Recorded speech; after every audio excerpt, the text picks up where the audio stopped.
প্রিয় দর্শক, আসসালামু আলাইকুম। তত্ত্বাবধায়ক সরকার বাংলাদেশের নির্বাচনকালীন সরকার ব্যবস্থার অন্যতম একটি উদাহরণ এই তত্ত্বাবধায়ক সরকার।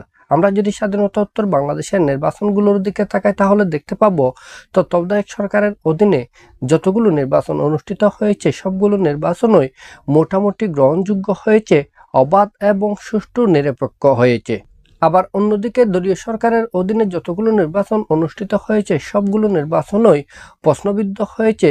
সবগুলো নির্বাচন নিয়েই বাংলাদেশের রাজনৈতিক অঙ্গন থেকে শুরু করে সাধারণ জনগণের মাঝেও প্রশ্নের উদ্রেক সৃষ্টি হয়েছে। উদাহরণ হিসেবে আমরা বলতে পারি 2014 সালের নির্বাচনের কথা, 2018 সালের নির্বাচনের কথা এবং 2024 সালের নির্বাচনের কথা।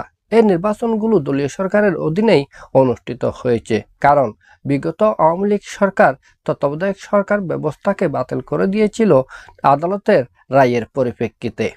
সম্প্রতি আমরা দেখতে পেয়েছি ঐকমত্য কমিশনের বৈঠকে বাংলাদেশের প্রায় সবগুলো রাজনৈতিক দলই ঐকমত্যে পৌঁছেছেন তত্ত্বাবধায়ক সরকার ব্যবস্থা পুনর্বহালের প্রশ্নে। তবে এক্ষেত্রেও নতুন করে জটিলতা সৃষ্টি হয়েছে, কারণ তত্ত্বাবধায়ক সরকারের প্রধান উপদেষ্টা কে হবেন এ নিয়ে রাজনৈতিক দলগুলোর মধ্যে মতবিরোধের সৃষ্টি হয়। রাজনৈতিক দলগুলোর মধ্য থেকে নানা ধরনের প্রস্তাব আসতে থাকে।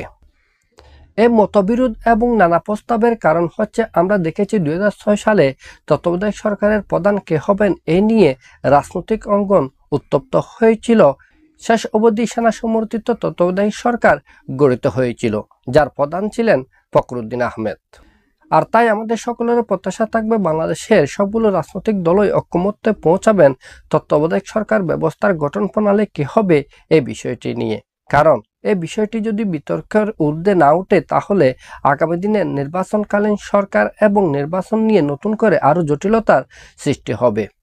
আমাদের পরবর্তী ভিডিও পাওয়ার জন্য আমাদের এই চ্যানেলটি সাবস্ক্রাইব করবেন। সবাইকে ধন্যবাদ। আসসালামু আলাইকুম।